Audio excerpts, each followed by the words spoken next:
Assalamualaikum, hello and welcome to our special transmission for PSL Season 8। और कल एक और शिकस्त कोयटा ग्लैडिएटर के लिए, ये उनकी मुसलसल चौथी शिकस्त है। 5 मैचेस खेले, एक ही में कामयाबी मिली और कल एक यकतरफा मुकाबले के बाद 63 रन से उनको शिकस्त का सामना करना पड़ा। It was all about Azam Khan. Match में क्या हुआ? Brilliant performance by Azam Khan. मेरे साथ मौजूद है मेरा पैनल, यूनुस खान, कामरान अकमल और शोएब जट, और हमें ज्वाइन किया है शाहिद हाशमी साहब ने, आर स्पोर्ट्स कॉरेस्पॉन्डेंट। सबसे बात होगी। सबसे पहले यूनुस, बहुत ज़्यादा बात होती है आजम खान को लेके। व्हाट ब्रिलियंट परफॉर्मेंस कल उन्होंने, ना सिर्फ देखिए ये तो सभी को पता है कि वो पावर हिटर है, हिटिंग कर सकते हैं, लेकिन टीम को मुश्किल से बाहर निकाला। कल जब शुरू में जिस तरह का मैच हो रहा था और जैसे इस्लामाबाद यूनाइटेड खेल रही थी, लग रहा था आज कोयटा ने उनको पकड़ लिया है, लेकिन विद दिस नॉक ये 97 जो है अनफॉर्चुनेट रहे, वो 100 नहीं कर पाए, लेकिन सेंचुरी से बहुत बढ़कर है क्योंकि टीम को भी मुश्किल से निकाला और बड़ी ज़बरदस्त हिटिंग देखने को मिली। जी नजीब, बिल्कुल जो आपने बातें की हैं एग्जैक्टली ऐसे ही है। और मेरे ख्याल से अगर मैं रॉन्ग नहीं हूँ तो ये PSL की अब तक की जितने भी सीज़न हो चुके हैं उन चंद इनिंगों में से है जो कि बहुत से लोगों को जो उन्होंने देखी है लाइव उनको याद रही है। और जिस तरह कल की उनकी बैटिंग थी आजम खान की, हमने कुछ 4-5-6 दिन पहले, बल्कि लास्ट मैच के बाद जब उन्होंने कुछ 40 ऑड रन किए थे, तो मैंने ही बात की थी कि आजम खान आते हैं और बस वो शॉट अपनी पावर को यूज़ करते हैं, लेकिन उनके स्किल्स और भी हैं इनके पास। और जिस स्किल्स की हम बात कर रहे थे वो स्किल्स कल नज़र आई। अगर मैं उनकी बैटिंग की बात करूं तो एक अच्छा साइन कल की बैटिंग में ये रहा कि उनका स्ट्रॉन्ग एरिया, तो हमें लगता है मिड विकेट पे खेलते हैं, लॉन्ग ऑन पे खेलते हैं, स्क्वायर लेग पे खेलते हैं, लेकिन कल अगर हम उनका वैगन व्हील देख सकें तो ऑल अराउंड द पार्क था। और 71% जो थे वो ऑफ स्टंप की तरफ शॉट किया। और ख़ास तौर पे जब जिस तरह उन्होंने कल 2 टॉप के बॉलर, जो कि अगर मैं नसीम शाह की बात करूँ और मोहम्मद हसनैन की बात करूँ तो अमेजिंग बॉलर हैं, बहुत अच्छी बॉलिंग कर रहे थे, बहुत अच्छी पेस थी उनके पास। और जिस तरह उन्होंने उनकी पेस को यूज़ किया तो बहुत अच्छा लगा कि जब आपके प्लेयर, जो हम बार बार बात कर रहे होते हैं कि वो जब ग्राउंड के दोनों तरफ खेल रहे होते हैं और उनके पास वो, जो हम एक बात करें ना, आजकल एक बात बहुत ज़्यादा होती है कि 360 प्लेयर बनना है, तो कल हमें लगा कि ये आजम खान जो है वो 360 क्रिकेट खेल रहे हैं। और जिस तरह उनकी बैटिंग थी वो हमारे सामने। कामरान की तरफ बढ़ते हैं। कामरान, मुझे बताएं कि जो लाइफ लॉन्ग एक डिबेट है फिटनेस और स्किल को लेके, आई थिंक ये अब इस पे कहीं जाके हमको रुकना पड़ेगा कि स्किल के आगे फिटनेस जो है वो सेकेंडरी है। जब आपको स्किल की ज़रूरत है और इस तरह की हिटिंग, तो आप फिर इन चीज़ों को आप इग्नोर नहीं कर सकते कि वो कितना केपेबल है। क्या कहेंगे? देखिए, बिल्कुल ऐसे ही है। और मैं पहले भी कहता हूँ कि स्किल के आगे और परफॉर्मेंस के आगे कोई दूसरी चीज़ हो ही नहीं सकती। और जहाँ तक फिटनेस, अच्छी बात है, फिटनेस आनी चाहिए। 2 को 2 ले रहा है तो वो उसमें कोई, सबको पता है कि 2 रन भी लेता है, 3 रन भी लेता है, अच्छी चीज़ है। अब देखना पड़ेगा जब फील्ड में आएगा तो कैसा करेगा, वो तो हम एंड पे बात करेंगे जी। और कंसिस्टेंसी हमें एंड में पता चलेगी ना, वो पता चलेगा। लेकिन जो उसने कल बैटिंग की है, PSL 8 है, आप ओवरऑल 5 इनिंग्सें निकालेंगे ना, या 3, उनमें से ये 3 में भी आएगी। ऐसी बैटिंग की है और मज़े से की है बैटिंग। अच्छी चीज़ जो है, बैटिंग कर लेना, स्कोर कर लेना, वो हर कोई कर सकता है। जैसे हमने देखी भी, 200 भी हुए हैं, लेकिन वो चीज़ जो मैच्योरिटी है उसकी, वो देखने वाली है कि मैच को कैसे निकाल के लेके गया, टीम को कैसे उसने जितवाया, लास्ट 5 ओवरों में 100 रन कैसे उसने बनाए हैं, ये अच्छी चीज़ है। जैसे यूनुस भाई ने अभी बताया, वो सारी ग्राउंड उसने यूज़ किया। जो बड़े प्लेयर बनते हैं, जो लंबा जाते हैं, अपना कैरियर बढ़ाते हैं, वो ऐसे ही खेलते हैं और ऐसे ही बैटिंग नज़र आती है और इसलिए वो मैच्योर होते भी जाते हैं। ये तो हमने कल भी बात की, अनबिलीवेबल पावर हिटिंग, 8 छक्के एक इनिंग में, एक मैच में सबसे ज़्यादा, सबसे अच्छी चीज़। लेकिन मेरा जो वरी पॉइंट है, ये 140 वाले बॉलर, 145 वाले बॉलर, ये बॉलिंग क्या कर रहे हैं, डेप्थ बॉलिंग क्या कर रहे हैं, मुझे बताएं। नसीम शाह इशारे कर रहा है कि ऑफ स्टंप से बाहर करें, आप बचेंगे कैसे? वो ऑफ स्टंप पे भी फ्लैश मार के छक्का मार रहा है, वो यूज़ कर रहा है। आपने यॉर्कर कहाँ चले गए हैं, मुझे ये समझ नहीं आती। ये कोच जितने वो अच्छा बता क्यों नहीं रहे, लेकिन हाँ ठीक है, ये क्यों नहीं इस पे बात हो रही है। इस पे यूनुस भाई भी ज़्यादा बताएंगे तो बहुत अच्छा हो जाएगा। इस पे हम और बात करेंगे, और जो कोयटा के पॉइंट ऑफ व्यू से जब बात होगी तो उस पर करेंगे। शोएब की तरफ भी हम आएंगे, शोएब से तो मिठाई खाना बनती है वैसे। शाहिद हाशमी साहब हमारे साथ हैं, उनसे बात करते हैं। शाहिद साहब, शाहिद साहब से हमारा राब्ता अभी नहीं हो पा रहा है, जैसे ही होता है फिर उनको भी लेंगे। जी शोएब, मैं मिठाई लेके आ जाऊं? मिठाई की बात मिठाई लेके आ जाए, शायद भाई गाना याद कर। तो शोएब क्या कहेंगे, आजम को बड़ा आपने डिफेंड भी किया है इन चीज़ों को जो ये चलती रही हमेशा उनके साथ। I agree on this point के स्किल के आगे कुछ नहीं है, क्या कहेंगे? देखिए नजीब, जब मैंने एक इंटरव्यू किया था आजम का और उसमें उन्होंने कहा था कि मैं रोजाना 100 छक्कों की प्रैक्टिस करता हूं, तो उसके बाद जब आजम आउट होते थे मुझे ट्रोल किया जाता था। इवन ऑफिस में आप करते थे सोशल मीडिया पे, लोग छक्के तो नहीं बनते ना रोज के, वो 100 छक्के कहाँ गए? तो कल देखें 230 का स्ट्राइक रेट, 17 बाउंड्रियां, 97 रन, हर तरफ से उसने आउटस्टैंडिंग खेला है। जिस तरह अभी यूनुस भाई बात कर रहे थे कि चारों तरफ खेला, कामी ने बहुत वैलिड पॉइंट उठाया कि 150 वाले का मतलब ये नहीं है कि आप मैच जीत जाएंगे, और 150 वाले तो अपनी टीम को सिर्फ एक ही मैच जितवा पाए अभी तक। ये बड़ा एक वरी साइन है पाकिस्तान की, क्योंकि मैंने पहले भी बात की थी कि ये पाकिस्तान की ऑलमोस्ट हाफ बॉलिंग लाइनअप है, और इसके साथ स्पिनर, यार देखिए जिस टीम का स्पिनर परफॉर्म कर रहा है ना वो टीम जीत रही है। नवाज को क्या हो गया है, कौन सी नजर लग गई है नवाज को कि वो किसी तौर पे भी परफॉर्म नहीं कर रहा, ना बल्ले से ना बॉल पे। आपकी तो नहीं है? नहीं, मेरी नजर तो नहीं लगी। और कोयटा के ऊपर हम बात करेंगे, कोयटा के ऊपर हम बात करेंगे। शाहिद साहब भी हमारे साथ हैं। शाहिद साहब जल्दी से आजम के हवाले से आप जो कहना चाहते हैं ये, तो फिर हम मूव ऑन करें आगे। आउटस्टैंडिंग परफॉर्मेंस आजम ने दी है, लेकिन कोई भी उसको क्रेडिट नहीं दे रहा मैं। कोयटा के बॉलर्स का भी इक्वली कसूर है। हाफ ट्रैकर 80% हाफ ट्रैकर दिए। नसीम शाह ने सबसे बेस्ट बॉलिंग की, उसे एक भी छक्का नहीं मार सके। वो चौके उन्होंने जरूर मारे, लेकिन हसनैन ने बहुत ही बुरी बॉलिंग की। अहमद खान यंगस्टर है, बिल्कुल नया है, और सरफराज को बिल्कुल रोकना नहीं आया। सरफराज उनके साथ इतना अक्सर क्रिकेट खेले, उन्हें नहीं पता कि आजम खान को किस तरह किस जगह पे बॉल करनी है और ना। लेकिन full credit to Azam Khan, जिस तरह उन्होंने बैटिंग की आउटस्टैंडिंग, और बिल्कुल जिस तरह कामरान कह रहा है कि ये फिटनेस वाली बात गलत खत्म हो जानी चाहिए, लेकिन पूरी दुनिया में होती है। अभी साउथ अफ्रीका की वुमेन्स टीम ने अपनी कप्तान को, वैन नीकर को, सिर्फ फिटनेस की वजह से नहीं खिलाया वुमेन्स T20 वर्ल्ड कप, और अब वो फाइनल में। तो ये डिबेट चलती रहेगी, ये डिबेट बिल्कुल चलती रहेगी, लेकिन ऑब्वियसली हमारे यहाँ जो हमें मिसिंग एक फैक्टर नज़र आता है पावर रेटिंग का, उसको देखते हुए हमको अब आगे आजम को कंसिडर करना चाहिए। लेकिन जो अभी कामरान ने भी बात की और यूनुस भाई भी हमेशा कहते हैं, कंसिस्टेंसी मैटर करती है ना, आप ये कितना रेगुलरली करते हैं उस पर बहुत डिपेंड करता है। आजम ने मैच के बाद क्या कहा, बेसिकली उनका ये कहना था कि वालिद साहब ने ये सिखाया है कि तनकीद होती है तो उसको इग्नोर करके खेलें और फोकस गेम पे करें। साहब ने हमेशा से मुझे पॉजिटिव चीज़ ही सिखाई है। कोशिश हमेशा यही रहती है कि तनकीद हो, उसको देखूं, उससे सीखूं और अपनी परफॉर्मेंस आगे बेहतर से बेहतर देता। ज़्यादा टेक्निक पे भरोसा नहीं करता, मैं माइंडसेट पे ज़्यादा भरोसा करता हूँ। मैं खाली पेट आया था तो मैंने ग्राउंड में सब कुछ खा लिया लेकिन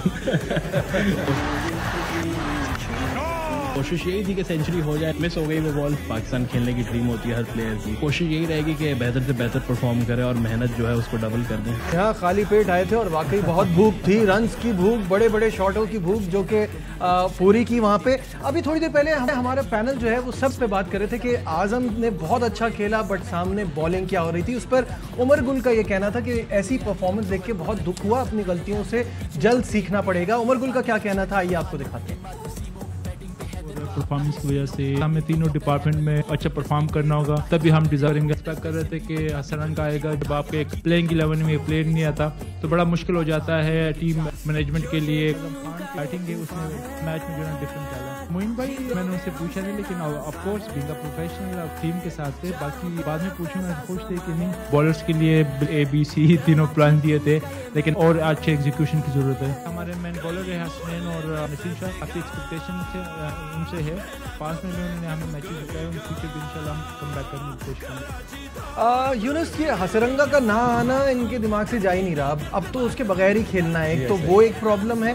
साथ साथ जो बॉलिंग है, ये अभी जैसे शोएब भी यही बात कर रहे थे कि ऑलमोस्ट पाकिस्तान वाली बॉलिंग है, तो इनको जो है इतनी बुरी इनकी पिटाई होना ये कुछ समझ से बाहर है। क्या गलतियां हो रही हैं आपके ख्याल में कोयटा से? देखिए, जितने भी मैचेस हम कोयटा के लेडर्स की बात कर रहे हैं तो उनका एक कॉम्बिनेशन खुद ही डिस्टर्ब कर रहे होते हैं, बैटिंग को लेके, उसके बाद बॉलिंग को लेके, और फिर बहुत सारी उनके जहन में एक और भी चल रहा है कि हमारे एक मेन प्लेयर नहीं आ सका, उससे हमारी टीम की कॉम्बिनेशन पोजीशन डिस्टर्ब हो गई है। तो मेरे ख्याल से देखिए, ये बातें तो आपको मूव फॉरवर्ड होनी है। या तो अगर हम पहले से ही एक प्लान बना लेते हैं कि अगर ये प्लेयर नहीं आएंगे तो फिर ये उनको रिप्लेस करेंगे, तो लेकिन अब ये लेट हो चुका है, इससे मूव फॉरवर्ड करें।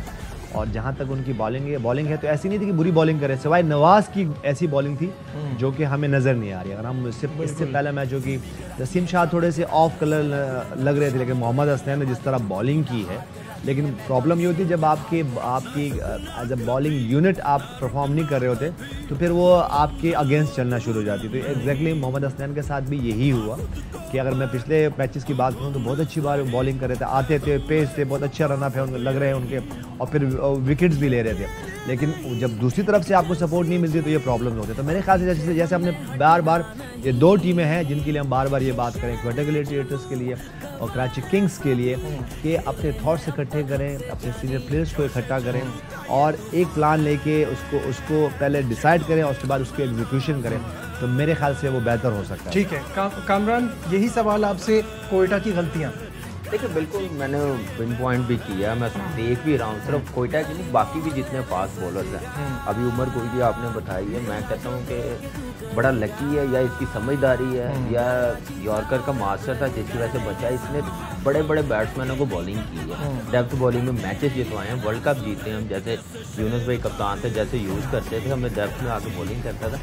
वो बॉलिंग अभी तक ये देख नहीं पा रहे। उमर गुल ने कोई 20 साल पहले क्रिकेट नहीं छोड़ी, उस वक्त ये भी टीम में थे, ये देख रहे थे, तैयार हो रहे थे, तो ये चीज़ क्यों नहीं सोचते, क्यों नहीं रिलाई करते। आजकल बाउंड्री भी हमारी 65 मीटर की है, आप लेंथ बॉलिंग कर रहे हैं, सेट बैट्समैन को शॉर्ट ऑफ लेंथ बॉलिंग कर रहे हैं, तो आप कैसे बचेंगे मुझे बताएं। उसको मौका दे रहे हैं बड़ी हिट मारने का, यॉर्कर बेस्ट बॉल है, उस पर लग जाए तो कुछ नहीं कह सकते, तो इस पर क्यों नहीं काम हो रहा, ये मैनेजमेंट क्यों नहीं बता रही। उमर गुल मेरे ख्याल से बता रहा होगा, आप वेरिएशन से नहीं बच सकते, आपका टॉप 6 बैट्समैनों में से एक बैट्समैन खेल रहा हो, आप स्लो बॉल पे नहीं बच सकते, आप बाउंसर पे नहीं बच सकते, सिर्फ बच सकते हैं यॉर्कर मारे, आप यॉर्कर से बच सकते हैं, एक प्लान के साथ बॉलिंग करें। शाहिद साहब, वेरिएशन की कमी नजर आई आपको भी कल कोयटा की बॉलिंग में, गलतियां आपके हिसाब से क्या हैं?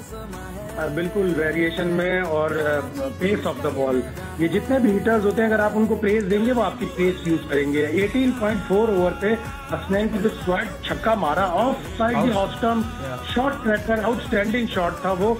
लेकिन जब विकेट में बॉल नहीं होगी तो बॉलर बैट्समैन इसी तरह का रिस्क लेगा, उसे पता है कि मैं बॉल्ड नहीं होऊंगा, उसे पता है कि स्लिप नहीं है, मैं कैच नहीं होऊंगा, तो कोयटा की बॉलिंग बहुत खराब रही। और जहां तक हसन रंगा के ना आने का मामला है वो पाकिस्तान क्रिकेट बोर्ड को श्रीलंकन क्रिकेट बोर्ड से उठाना चाहिए। उन्होंने एनओसी नहीं दी, उन्होंने हसन रंगा को एनओसी नहीं दी, इसलिए कि हसन रंगा 11.25 करोड़ रुपए में आईपीएल खेलेगा। तो अगर इस तरह उन्होंने 11.25 करोड़ रुपए अपने प्लेयर को दिलवाने और पाकिस्तान को डिच करना है तो फिर पाकिस्तान को भी एलपीएल में अपने प्लेयर नहीं देनी चाहिए। Very valid point. बिल्कुल शोएब, फाइनल थॉट्स, कोयटा की गलतियां आप आइडेंटिफाई करें अपने हिसाब से, फिर हम ब्रेक पे जाएंगे। देखिए मैं तो बिल्कुल समझता हूँ कि सरफराज को इस एक्सक्यूज के पीछे नहीं छुपना चाहिए। बातें हो रही है कि उन्हें टेस्ट टीम का कप्तान बनाया जाए, तो अगर कोई एक खिलाड़ी नहीं होगा तो फिर क्या टीम जीतेगी नहीं? आपके साथ ये होती है, अगर हसन रंगा साथ होते और होते हुए अनफिट हो जाते तो फिर क्या होता, फिर आप क्या करते? या आपको पता चल गया कि हसन रंगा नहीं है, अब आप परफॉर्म नहीं कर रहे, फिर टीम छोड़ के चले जाए? ऐसा नहीं है। आपको जो प्लान बी प्लान सी की बातें होती हैं वो कहाँ चली गई? ऐसा लग रहा है कि इनका प्लान एक ही था और वो हसन रंगा था, उसके बाद कोई प्लान बना ही नहीं है, इसी वजह से इनकी टीम का ये हाल है। तो एक्सक्यूज के पीछे नहीं छुपना चाहिए, आगे होके मॉडर्न डे क्रिकेट खेलनी है। और कोई गलतियां? सारी गलतियां ना, देखिए जब एक प्लान के मतलब एक प्लेयर के इर्द गिर्द आप घूम रहे हैं, कोई अच्छे फैसले नहीं कर रहे, कभी हफीज को 8वें 9वें नंबर पे भेज रहे हैं, अब आप ऊपर भेज रहे हैं, कोई सरफराज खुद का भी बिल्कुल ये बहुत सारे इशूज है, वहाँ पे बहुत सारे इशूज हैं। नवाज ट्विटर है मुसलसल खिलाई जा रहे हैं, स्ट्राइक रेट का इशू नहीं है, 129 बाबर के बुरे लग रहे थे, यहाँ 113 का स्ट्राइक रेट याद नहीं आ रहा आपको? अगर सरफराज ओपनर होता तो फिर यकीन तो मैं ये बात अच्छा चले। लेकिन ये है कि एक बात है, सही कहा शोएब ने कि स्पिनर्स का परफॉर्म करना बड़ा बहुत जरूरी, आउट करना बड़ा जरूरी।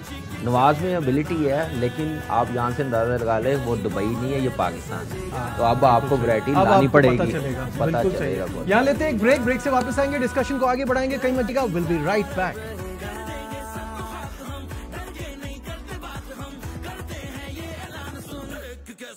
और फिर खुशामदीद कहेंगे आपको हमारी स्पेशल ट्रांसमिशन में। एक सवाल कोयटा के हवाले से बात चल रही थी, तो एक जल्दी से क्विकली एक क्वेश्चन कर लें, उसके बाद हम आगे बढ़ेंगे। हमें कराची किंग्स के हवाले से भी बात करनी है कि उनको क्या करना है अपनी परफॉर्मेंस को में बेहतरी लाने के लिए। सिर्फ एक चीज़ मैं जानना चाहूँगा, बॉलिंग पे बात हो रही है, यूनुस मुझे बताइएगा, नवाज इतने मंझे हुए ऑलराउंडर बन के सामने आ रहे थे, इस PSL में बिल्कुल ऑफ कलर नज़र आ रहे हैं। वो परफॉर्मेंस नहीं हो पा रही, वो बॉलिंग नहीं हो पा रही, बैटिंग भी नहीं कर पा रहे। साथ में जो ये इनकी बॉलिंग की हम बात कर रहे थे, एक चीज़ और ऐड करना चाहूँगा, इफ्तिखार को भी यूज़ किया जा सकता था। 1 ओवर में 4 रन दिए हुए थे, कल उन्होंने उनको भी यूज़ नहीं किया। तो ये दोनों चीज़ें बताइएगा। आपने खुद ही आंसर दे दिया मुझे मेरे लिए ईजी कर दिया आपका जो क्वेश्चन था कि यूटिलाइज नहीं हो रहा। तो देखिए, मोहम्मद नवाज़ एक ऐसे प्लेयर हैं जो कि मैं उनकी पाकिस्तान टीम की भी बात करूं और ख़ास तौर पर क्वेटा ग्रेडियर्स की बात करूं तो कभी वो नया बॉल कर रहे होते हैं, कभी वो मिडल में बॉल कर रहे होते हैं, कभी वो आखिर में बॉल कर रहे होते हैं। उसके बाद बैटिंग में भी ये है, कभी वो उसको पावर प्ले में यूज़ कर रहे होते हैं। तो आपने नवाज़ से क्या किस तरह यूटिलाइज़ करना है? तो मेरे ख्याल से ये इसमें कैप्टनसी का भी बहुत बड़ा हाथ है, क्योंकि हमने खुद कहा कि इफ्तिखार अहमद एक बॉल कर रहे हैं, मोहम्मद हफीज़ वहाँ मौजूद है, उनको यूज़ नहीं कर रहे। तो मेरे ख्याल से कैप्टनसी का भी इसमें बहुत बड़ा रोल है। इसीलिए मोहम्मद नवाज़ को अगर मैं कहूँ वाइजली क्वेटा ग्लैडिएटर्स यूज़ नहीं करी तो ये वजह है, क्योंकि जब आपके एक अदर मैच नहीं जाता अच्छे फॉर्म की वजह से तो फिर आप मुश्किल में पड़ जाते हो। और अब मोहम्मद नवाज़ मुश्किल में पड़े हो, ये ना हो कि एक और मिस्टेक है उनको बाहर बिठा दिया और कोई आगे पीछे। और नजीब, जब ये आप बात हो रही हो तो एक सवाल आपने मुझसे एक और करना है जो कि आप इस्लामाबाद यूनाइटेड के लिए करेंगे। पहले आप ठीक है मूव फॉरवर्ड करें। बिल्कुल, ये एक इस्लामाबाद यूनाइटेड के लिए एक और सवाल कर लेंगे, लेकिन इससे पहले शाहिद साहब मैं चाहूँगा थोड़ी सी आप ये डिटेल्स हमें बताएं कि मैचेस आखिर क्या डिसाइड हो रहा है। कराची में हो रहे हैं, बाकी नहीं हो रहे, लाहौर में हो रहे हैं, पंजाब जा रहे हैं, नहीं जा रहे, क्योंकि फैंस जो है ना इसको लेके बड़े परेशान हैं। बुरी चीज है कि गैर यकीनी है, लेकिन थोड़ी सी बर्फ पिघली है। पहले जो फिगर 90 करोड़ रुपए का था पंजाब हुकूमत की जानिब से, वो 45 करोड़ पे आया और अब वो 25 करोड़ रुपए पे आ गया। तो कल मैच है लाहौर कलंदर पेशावर ज़ल्मी का। सेठी साहब को चाहिए पंजाब की पूरी काबीना को बुलाए, चाय समोसे खिलाएं, रात को जबरदस्त खाना खिलाएं और उनको यकीन दिलाएं कि हमारा इवेंट है और ये मुतासिर होगा। अगर इस तरह का तासुर रहा तो जल्दी फैसला करें और मैचेस पिंडी और लाहौर में ही होने चाहिए, इसलिए कि कराची वाले अब तंग भी आ गए, क्राउड भी कम आएगा और ये इवेंट के लिए भी बुरा होगा कि सारे मैचेस एक ही जगह पे हो। नहीं, और इतने दिन फिर और लोगों को टिकट्स के लिए मना भी करना पड़ेगा शायद साहब। तो अब ये थोड़ा अरे मुफ्त वाले टिकट ये बता फिर शायद भाई आप नेक्स्ट इंटरव्यू बड़ी साइकिल पे बैठ के देंगे। अच्छा, मैं तो चाहता हूँ जहाज पे बैठ के लूँ। हाँ बिल्कुल ऐसा ही है। अच्छा, ये लाहौर और पिंडी के मैचेस पे पब्लिक क्या सोच रही है, जल्दी से आपको वो दिखा देते हैं। से वेट कर रहे थे कि मौका मिले, इसके लिए हमें बहुत अफसोस है। हुकूमत से अपील करते हैं कि ये फैसला वापस लें। बहुत गलत कर रही है हुकूमत, PCB को चाहिए इनसे दरख्वास्त करें या फैसला वापस लें और लाहौर में मैचेस हो, हमने टिकट ली हुई है, हम मैच देखना चाहते हैं। ना हो तो हम बहुत डिस्टर्ब हो। मैच होगा तो लाहौर भी खुश होगा, गवर्नमेंट को इस पे तवज्जो देनी चाहिए। हम चाहते थे कि मैच हुई यहाँ पे, लोग भी इंजॉय करना चाहते, हुकूमत को चाहिए कि यहाँ पे करवाएं मैच। ख्वाहिश थी कि यहाँ पिंडी में होने चाहिए, बंदा जाता है, इंजॉय करता है, मैच देखता है, बारी बारी थी, लेकिन ये हुकूमत ने हमारे साथ ठीक नहीं किया। Everybody want entertainment, there should be a PSL match, Pindi में भी होने चाहिए। तो हम बहुत पुरजोश थे कि हम PSL के यहाँ मैच देखेंगे, ये हमारे साथ ज्यादती हो रही है। बहुत ही एक्साइटेड थे मैचेस देखने के लिए, हमने टिकट्स वगैरह भी करवाए हुए थे। मैचेस के हर शहर में होने चाहिए, क्योंकि जो लोग क्रिकेट के शौकीन हैं उनको इंतजार कर रहे थे कि पिंडी में इसके मैचेस में और उनको देखने का मौका मिले। इसके बारे में पंजाब गवर्नमेंट को सोचना चाहिए। जी, तो यूनुस इस्लामाबाद के हवाले से कुछ बात करना चाह रहे थे, तो फिर उसके बाद हम जी बिल्कुल कराची के मैच छोटी सी बात करूंगा। ठीक है, इस्लामाबाद कल बहुत अच्छा खेली है और जब आप विनिंग साइड पे होते तो आपकी कुछ वीक लिंक्स जो है ना वो नज़र नहीं आ रहे थे। मेरे ख्याल से देखें, शादाब खान की बैटिंग को लेके जी वो बहुत एक कंसर्न है। कल भी अगर मैं बात करूँ तो जब 43 पे वो आउट, जब तीसरी विकेट गिरी थी तो 6.2 ओवर्स थे और उसके बाद जब मनरो आउट हुए तो 71 for 4 थे और 9.5 ओवर थे। बिल्कुल ठीक है, आसिफ अली और आजम खान इस तरह की इनिंग्स नहीं खेलेंगे बार बार, तो मेक श्योर करें शादाब खान कि अपना कोई नंबर सेट करें और उनको ये एक बात रियलाइज़ करनी है, he is a bowling allrounder, he is not a batting allrounder. और मैं उनकी बात करूँ, पहले मैच में बैटिंग नहीं है, दूसरे मैच में जब वो आए हैं नंबर 5 पे तो 3 बॉलों पे 1 रन, चौथे मैच में जब वो आए तो 5 बॉलों पे 3 रन और कल के एक इंपॉर्टेंट मैच में 14 बॉलों पे 12 रन। जब आप उनको मोमेंटम चल रहा होता है तो आपको ऐसे प्लेयर्स को आपको उस नंबर पे खिलाना है, क्योंकि हम ये यहाँ स्ट्राइक रेट की बात नहीं कर रहे, हम मोमेंटम की बात कर रहे हैं। ठीक है, तो हम ये बात कर रहे होते हैं कि जो हमारे लोकल्स प्लेयर्स हैं और जो बाहर इंटरनेशनल प्लेयर्स हैं या जो ओवरसीज प्लेयर्स हैं वो आते हैं तो वो मोमेंटम में खेलते हैं। तो मैं मेक श्योर करें शादाब खान कि यहाँ पे वाइजली कोई डिसीजन करें जो टीम के लिए भी बेनिफिशियरी और ना कि सिर्फ उनके लिए बेनिफिशियरी। बिल्कुल ठीक है। कल के दिन खेले जाएंगे 2 matches. Karachi king will take on Multan Sultan और लाहौर कलंदर का पेशावर ज़ल्मी से मुकाबला होगा। हमारे लिए इंपॉर्टेंट बात यह है कि हमें पता चले कि कराची ने अब करना क्या है। को बकरा कटाना है, कोई बलाएं टालने के लिए क्या करना है? कामरान क्या कहेंगे? सबसे पहले तो मेरी बात पता नहीं, मुझे पता है कि नहीं, पंजाब गवर्नमेंट जो भी है इससे पहले PSL ने कोई ऐसे पैसे पे किए हैं, वो कंसर्न ना पूछने वाली बात है। म्यूचुअल अंडरस्टैंडिंग से काम होना चाहिए। इस वक्त पंजाब गवर्नमेंट PCB का मामला नहीं, पाकिस्तान का मामला, ये सोच के बिल्कुल सही है। और दूसरा कराची किंग जो भी है, सबसे पहले मैं शाहिद भाई से रिक्वेस्ट करूंगा कि कोई सॉन्ग सुना दें। कल कराची का मैच है, जी शाहिद साहब का भी मैच है। थोड़ा आपके स्टूडियो हमारा जरा नीचे गया हुआ है, आपके सॉन्ग से हम क्लोजिंग करेंगे प्रोग्राम की। शाहिद भाई प्लीज कभी हमें भी आके स्टूडियो में ज्वाइन कर ले, हम आपकी कंपनी को बहुत मिस कर रहे हैं। जो हमें T20 वर्ल्ड कप में आपने जो मजे कराए थे ना, वो एक मजा आ गया। कराने यहाँ स्टूडियो में आना है शाहिद साहब। आपके गाने से क्लोजिंग करेंगे। हम सबको दीजिए इजाजत। अपना बहुत ख्याल रखिए। अल्लाह हाफिज।